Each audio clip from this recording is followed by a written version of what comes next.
Hello friends, welcome to I exam भी। मैं हूं अरुणिमा एंड आज हम डिस्कस करेंगे पीएफआरडीए ग्रेड ए 2017 के general and financial awareness memory based paper को। अब 2017 के पेपर को क्यों? क्योंकि आप सभी को मालूम है अभी 2020 में भी पीएफआरडीए ग्रेड ए का नोटिफिकेशन आया है और इसके पहले इसका एग्जाम 2017 में हुआ था। कोई भी सिलेबस इसका प्रेस्क्राइब्ड नहीं है।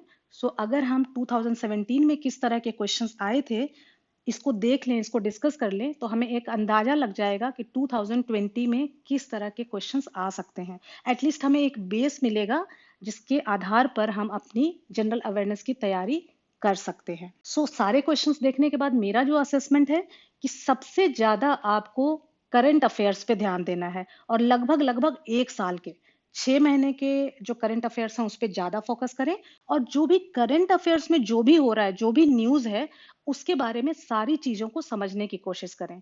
क्योंकि ये मैंने देखा, अभी आप भी देखेंगे क्वेश्चंस में, कि जो क्वेश्चंस स्टैटिक भी आए हैं वो कहीं ना कहीं उसका करंट अफेयर्स से रिलेशन जरूर है। दूसरा, ये मेमोरी बेस्ड पेपर का मतलब क्या है?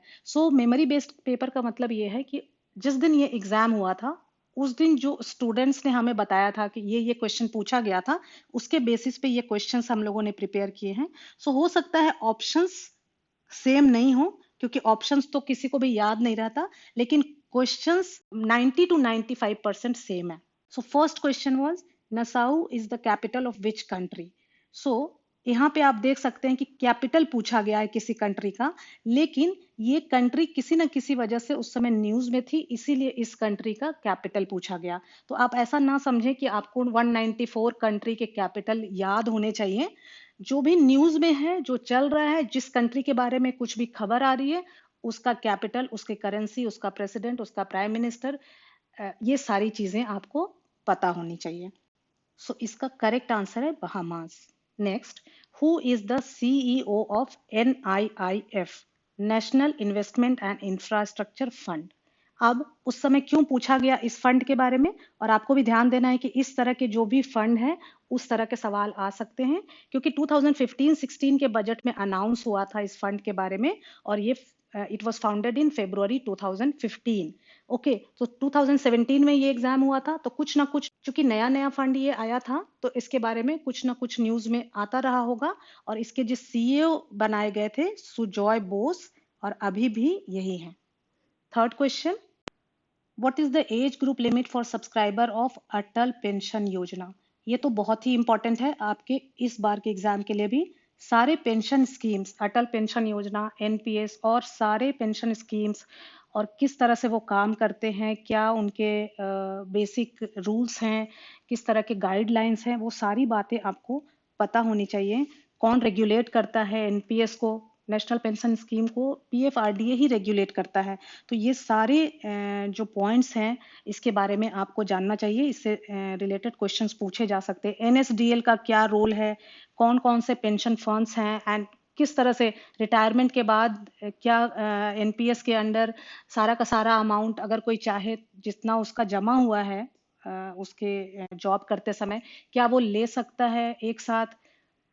ये सारी चीजें, प्रोविडेंट फंड और पेंशन फंड में क्या फर्क है, ये सारी चीजें आपको पता होनी चाहिए। आप देख सकते हैं कि यहाँ पे एज ग्रुप लिमिट पूछ दिया है अटल पेंशन योजना का। 18 to 40 ईयर्स, इस तरह के क्वेश्चंस आ सकते हैं, आपको प्रिपेयर्ड रहना चाहिए इस तरह के सवालों के लिए। What is the maximum amount of apprentice will be provided by GOI per month in National Apprenticeship Promotion Scheme? Scheme से रिलेटेड क्वेश्चंस, कोई भी स्कीम अगर है तो उसके बारे में आपको जानकारी होनी चाहिए। इसका फर्स्ट है answer. What does I stand for in TIES? TIES is Trade Infrastructure for Export Scheme।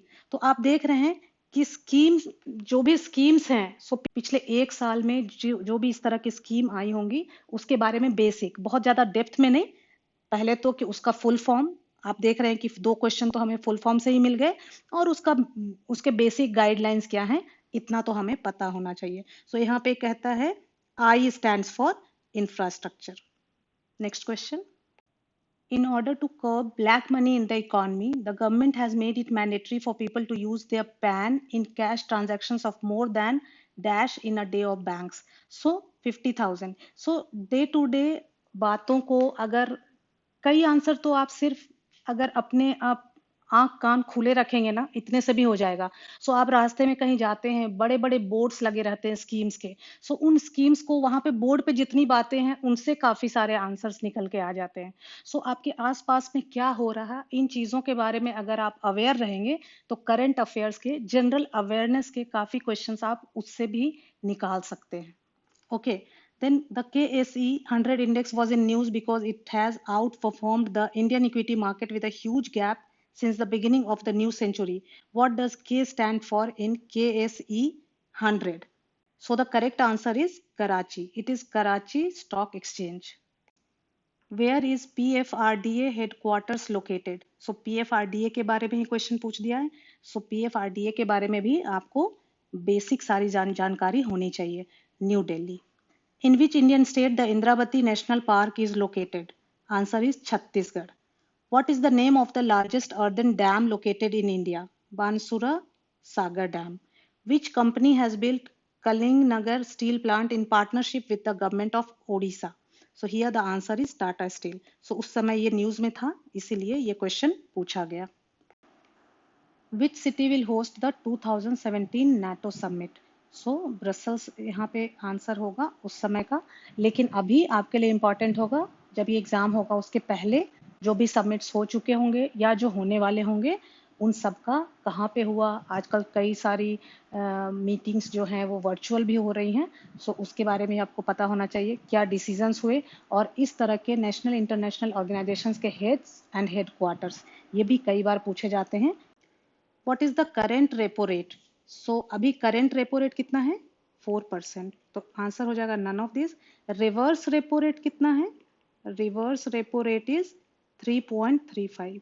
अभी रिसेंटली रिवर्स रेपो रेट 4% था, फिर 3.75 हुआ और फिर 3.35 हुआ। सो ये इसको समझना पड़ेगा, क्योंकि कभी कभी ऐसे क्वेश्चंस आ जाते हैं सिंपली ये ना पूछ के कि कितना रेपो रेट है या कितना रिवर्स रेपो रेट है। इस तरह के क्वेश्चन आएंगे जिससे ये पता चलता है कि आपने ये कॉन्सेप्ट समझा है कि नहीं। सो अगर आप समझना चाहें तो रेपो रेट वो रेट है जिसपे आरबीआई कमर्शियल बैंक्स को लेंड करती है, मनी पैसे देती है, और रिवर्स रेपो रेट इसका जस्ट अपोजिट है जिसपे वो बोरो करती है। जब कमर्शियल बैंक्स के बाद पास एक्सेस फंड होता है तो वो फंड वो आरबीआई के पास रख देते हैं, और उसके लिए आरबीआई उनको रिवर्स रेपो रेट जितना होगा उतना परसेंट इंटरेस्ट देगी। अब आप देखो 4% था, अभी रिसेंटली पिछले 1-1.5 महीने में ही 4% से 3.75% हुआ। अब क्यों किया ऐसा? क्योंकि बैंकों को 4% मिल रहा था, बैंक जो पैसा रख रही थी आरबीआई के पास। ठीक है, तो इन्होंने अमाउंट यहाँ पे जितना भी रखा इसके लिए 4% इनको मिला, लेकिन अब ये अमाउंट, ये रेट को कम कर दिया आरबीआई ने, 3.75% कर दिया। तो अब बैंक का आरबीआई के पास जो पार्क था फंड, उसके लिए 4% की जगह अब इनको 3.75% मिलेगा। फिर और कम किया, अब आज की डेट में बैंकों का जो पैसा आरबीआई के पास है उसके लिए उनको 3.35% इंटरेस्ट मिल रहा है, क्योंकि रिवर्स रेपो रेट इतना ही है। क्यों किया आरबीआई ने इसको कम? ताकि बैंक्स जो हैं पैसा आरबीआई में ना रख करके मार्केट में लोगों को ये दें, तो क्या होगा कि liquidity flow, cash flow market में बढ़ेगा। क्योंकि आप देख रहे हो कोविड-19 की वजह से अभी सारी इकोनॉमी गड़बड़ हो गई है। सो आपको इसे भी समझना चाहिए कि रेपो रेट और रिवर्स रेपो रेट क्या है। ये क्वेश्चन आ सकता है कि अभी एट प्रेजेंट कितना है। ये समझना चाहिए कि जब घटाया जाता है तो उससे क्या असर होता है, जब बढ़ाया जाता है तो उससे क्या असर होता है। Next, who headed the income tax laws simplification committee? So answer RV Ishwar. so आप देख रहे हैं कमिटी, so schemes कमिटी उस समय कोई भी बनी है, फिर उसका हेड क्या है, इस तरह के क्वेश्चंस ज्यादा पूछे गए थे। India's first LCD panel plant is going to be set up in Maharashtra is the answer. उस समय ये प्लांट आने वाला था। What is the total amount of funds allocated for AMRUT project? So AMRUT project क्या है? Atal mission for rejuvenation and urban transportation. ये भी 2015 में स्टैब्लिश हुआ था, इसीलिए इस समय ये क्वेश्चन पूछा गया था। 50,000 करोड़ टोटल जो अमाउंट था, जो फंड एलोकेट किया गया था 50,000 crore. Where is the head quarter of NIIF is situated at? NIIF से एक पहले भी क्वेश्चन आ चुका था, मेरे ख्याल से हाँ, इसके सीईओ कौन थे? सुजॉय बोस। सो इसका आंसर क्या है? मुंबई। एक और हेडक्वार्टर पूछा गया था पीएफआरडीए का, उसका हेडक्वार्टर है दिल्ली और इसका है मुंबई। विच of the following maintain the rural infrastructure development fund? So RIDF कौन मेंटेन करता है? नाबार्ड। यहाँ पे जितने भी रेगुलेटरी बॉडीज हैं, उन रेगुलेटरी बॉडीज के हेड कौन है, वो क्या रेगुलेट करते हैं, ये चीजें आपको पता होना चाहिए। आरबीआई आपको पता है, हमारा सेंट्रल बैंक ऑफ इंडिया है। इरडाई, ये insurance regulatory and development authority of India, insurance sector को मेंटेन करता है। SEBI, capital and stock and capital market. NABARD, आपका rural sector, financing of rural development, उसी में आ जाता है रूरल इंफ्रास्ट्रक्चर डेवलपमेंट फंड। इसी तरह सिडबी है, small industries development bank of India, जो कि एमएसएमई सेक्टर को ये कवर करता है। सो ये आपको सारे जितने भी रेगुलेटरी बॉडीज हैं, आने वाले दिनों में हम ये रेगुलेटरी बॉडीज पे भी वीडियोस बनाएंगे। सो मैं यहाँ पे कहना चाहूंगी कि पीएफआरडीए से रिलेटेड काफी सारे वीडियोस आते रहेंगे आने वाले दिनों में। तो आप जरूर, अगर आपने सब्सक्राइब नहीं किया है तो आप जरूर सब्सक्राइब कर लें, ताकि आपको ये अपडेट्स मिलते रहें और ये जितने भी वीडियोस आए उसको आप देख सकें, क्योंकि ये इम्पॉर्टेंट है। इसका सिलेबस क्या है, आगे काफी सारी चीजें हम डिस्कस करने वाले हैं पीएफआरडीए से related. Next question, Akodara is a village in which of the following Indian state? So Akodara कौन से स्टेट में का विलेज है? Answer is Gujarat. अब यहाँ पे आपको ये नहीं सोचना चाहिए कि कोई भी विलेज के बारे में पूछा जा सकता है, इसलिए पूछा गया कि 2016 एंड में ये जो विलेज है ये इंडिया का सबसे पहला डिजिटल विलेज बना। सो किसी ना किसी वजह से न्यूज में जो रहेगा उससे ही ज्यादातर क्वेश्चंस आएंगे। Who among the following is the chairperson of GST council? आपको पता है कि 2017 में इंप्लीमेंट हुआ था जीएसटी, सो इसीलिए जीएसटी काउंसिल के चेयरमैन के बारे में पूछा गया। एट प्रेजेंट निर्मला सीतारमन है। सो इस वीडियो में हमने 20 क्वेश्चंस डिस्कस किए। 2017 में general awareness and financial awareness के 60 क्वेश्चंस पूछे गए थे, जबकि इस बार 2020 के नोटिफिकेशन के अनुसार 40 क्वेश्चंस आएंगे general awareness and financial awareness में।